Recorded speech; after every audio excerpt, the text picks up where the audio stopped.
مسجد نبوی میں جو نماز ہوتی تھی،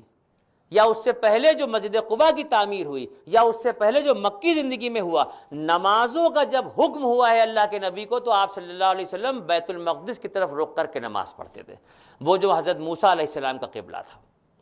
بیت المقدس کی طرف رخ کر کے نماز پڑھتے تھے۔ لیکن اللہ کے نبی کے دل میں ہمیشہ سے یہ بات تمنا لیتی تھی کہ میرا قبلہ وہ ہو جو حضرت آدم کا قبلہ تھا، میرا قبلہ وہ ہو جو حضرت ابراہیم کا قبلہ تھا۔ یہ جو میں آپ کو دکھا رہا ہوں یہ مسجد قبلتین کہلاتی ہے۔ اس مسجد قبلتین کا یہ اندر کا حصہ ہے۔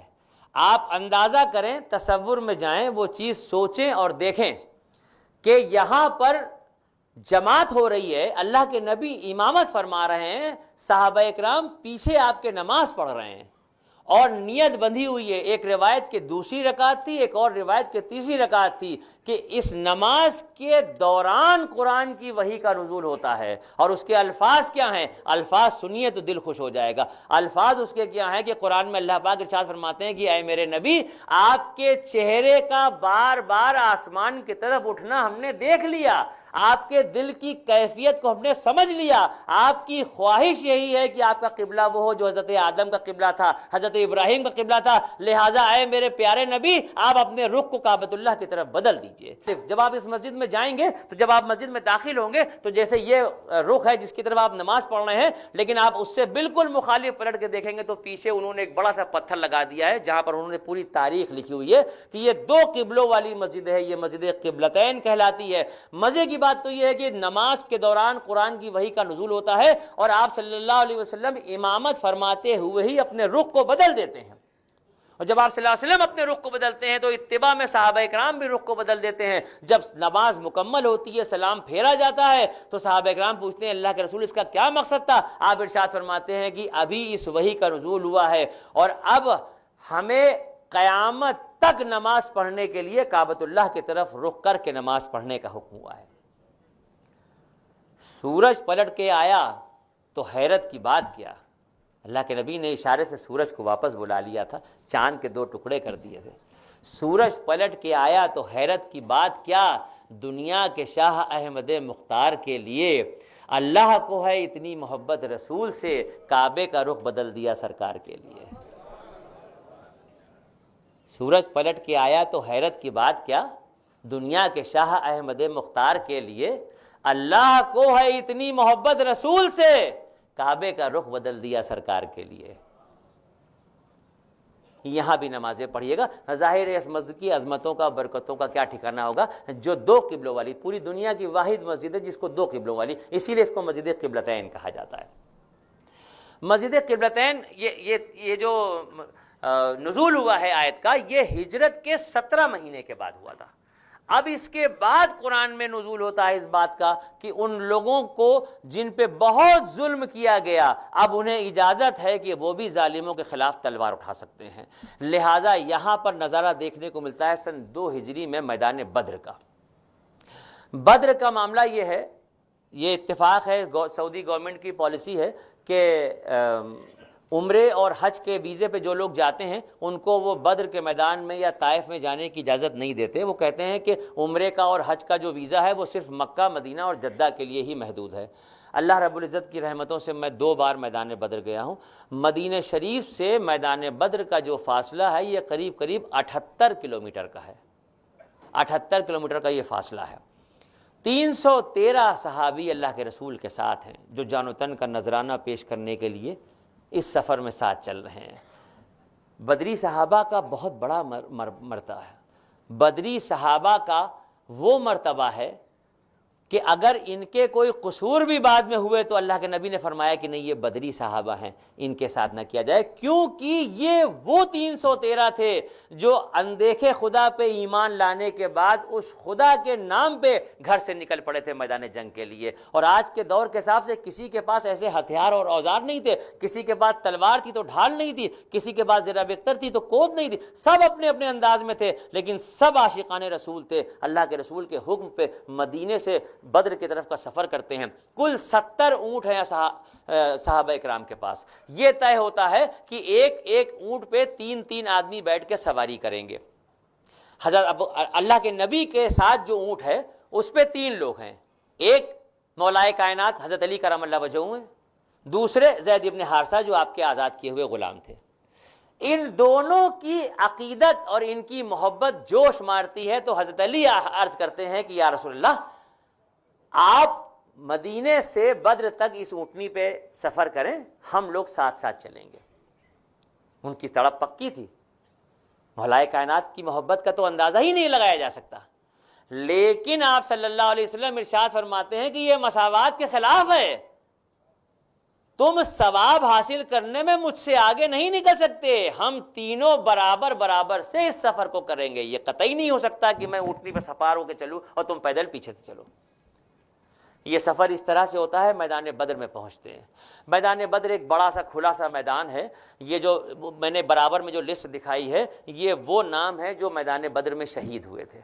آج کی تاریخ میں انہوں نے بدر کے میدان کے باہر ایک گلوسائن لگایا ہے جس پہ یہ نام لکھے ہوئے ہیں، کیونکہ یہ تاریخ اسلام کی پہلی جنگ تھی، اس میں جو صحابی شہید ہوئے تھے یہ ان کی تفصیل ہے۔ اس کی وجہ یہ ہے کہ بہت سی باتیں وہاں سے جڑی ہوئی ہیں۔ ایک خاتون ہیں، ان کا نام ہے افرا نام کی ایک خاتون ہے، عجب سی نعمت ان کے حصے میں آئی ہے کہ ان کے 7 بیٹے تھے اور اتفاق سے وہ 7 بیٹے میدان جنگ میں اللہ کے نبی کے ساتھ جنگ لڑنے کے لیے آئے تھے۔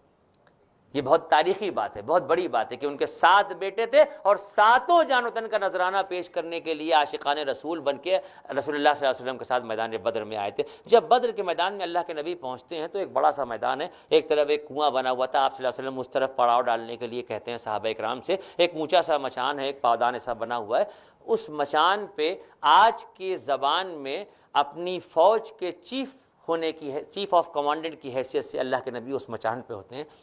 یہ جو رات گزرتی ہے، سوچ کے دیکھیے گا کہ یہ جو رات گزر رہی ہے، اس پوری رات میں اللہ کے نبی رو کے گڑ گڑا کے عاجزی سے گری اوزاری سے، اے اللہ کل کیا ہوگا،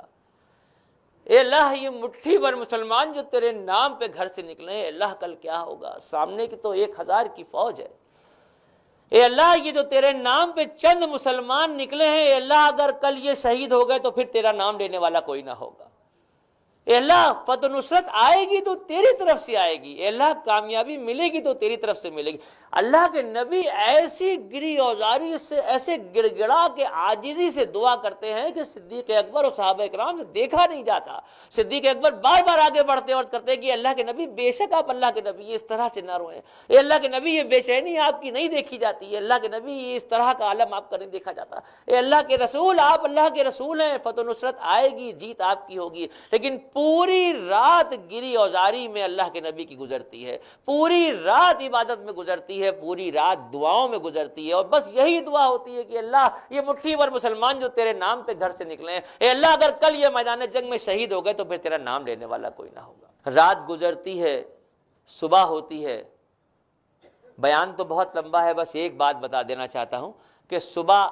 جب فوجیں میدان بدر میں آ جاتی ہیں تو آپ صلی اللہ علیہ وسلم کے ہاتھ میں ایک چھڑی ہے، آپ اس چھڑی سے زمین پہ ایک لکیر کھینچتے ہیں، آپ اس زمین پہ ایک لکیر کھینچتے ہیں، اور لکیر کھینچنے کے بعد صحابہ اکرام کو حکم دیتے ہیں کہ اس کے پیچھے کھڑے ہو جاؤ، سب بنا کے میں معائنہ کرنا چاہتا ہوں۔ اللہ کے نبی سب بنا کے معائنہ کرانا چاہتے ہیں، صحابہ اکرام اس کے پیچھے سب بندی کر کے کھڑے ہو جاتے ہیں۔ سواد بن غزیہ نام کے ایک صحابی ہیں جو سب سے تھوڑا سا آگے نکل جاتے ہیں، جیسے ہی وہ آگے نکلتے ہیں اللہ کے نبی ایسے دیکھتے ہیں تو کہتے ہیں سواد صف میں ملے رہو، صف میں ملے رہو، میں تمہیں حکم دے رہا ہوں صف میں ملے رہو۔ دوسری طرف سے جا کے جب اللہ کے نبی دیکھتے ہیں تو حضرت سواد پھر ایک قدم آگے نکل جاتے ہیں، پھر اللہ کے نبی ارشاد فرماتے ہیں کہ بھئی سواد صف میں ملے رہو، میں کہہ رہا ہوں صف میں ملے رہو۔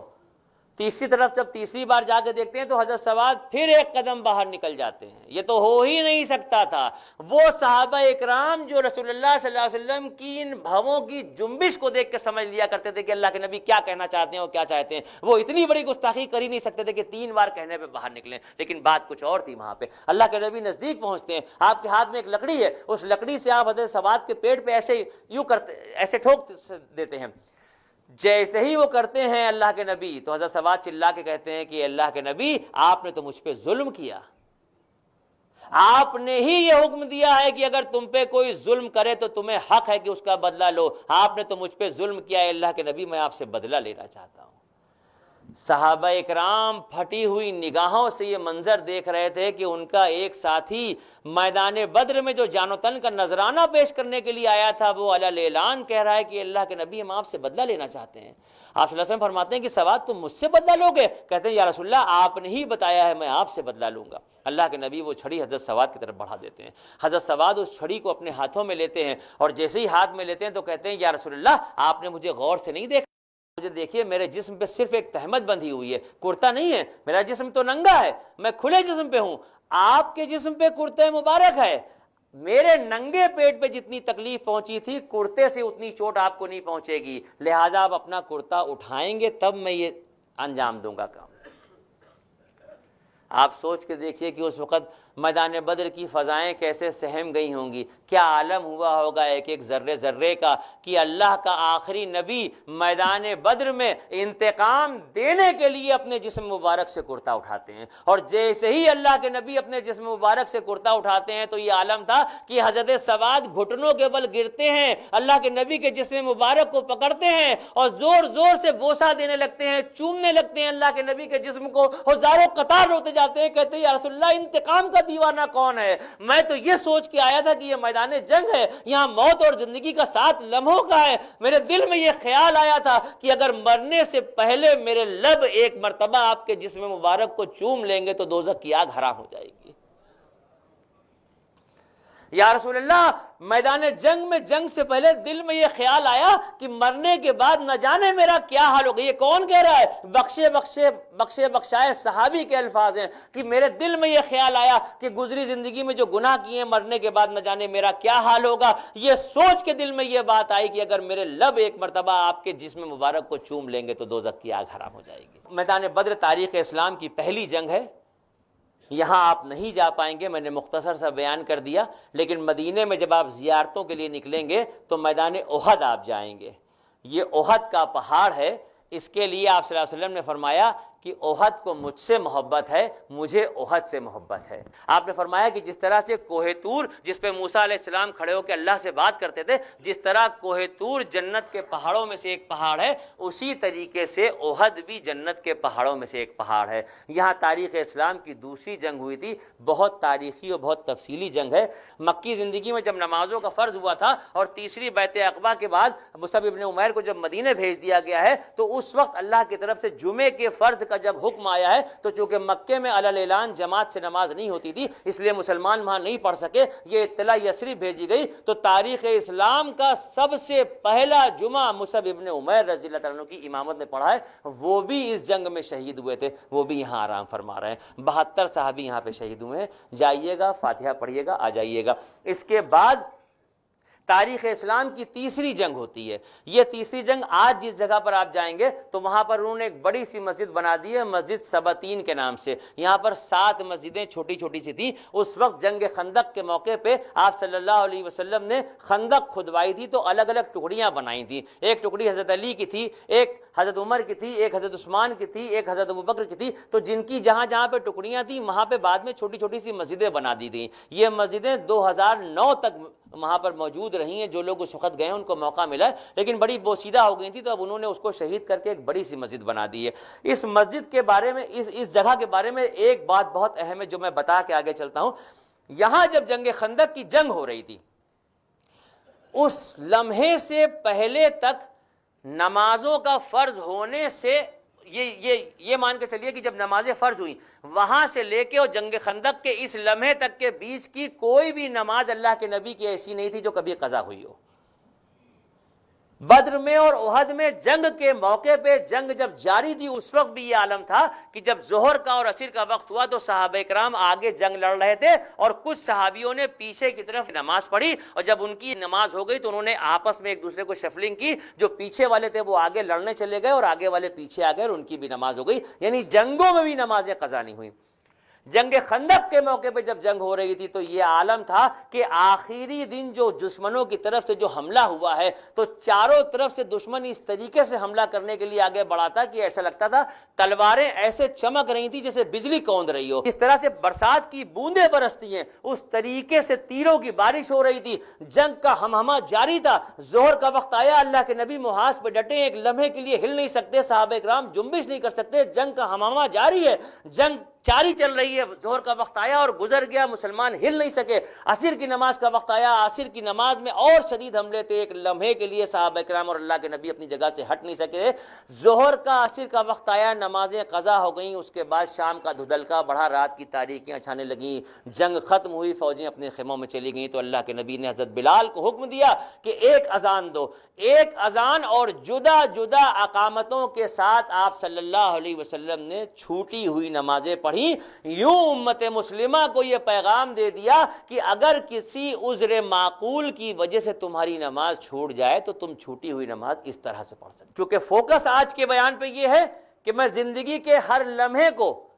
جتنا میں نے سیکھا ہے سمجھا ہے آپ کو بتا سکوں کہ ہماری زندگی کا کوئی لمحہ ایسا نہیں ہے جو نبی کی زندگی سے نہ مل رہا ہو اصلاح کرانے کے لیے، ہر جگہ پہ ہماری اصلاح ہو سکتی ہے بشرطے کہ ہم نبی کی زندگی کے اوراق الٹ کے دیکھتے رہیں۔ جنگ خندق کے بعد زیارتوں میں ایک اور نام آتا ہے،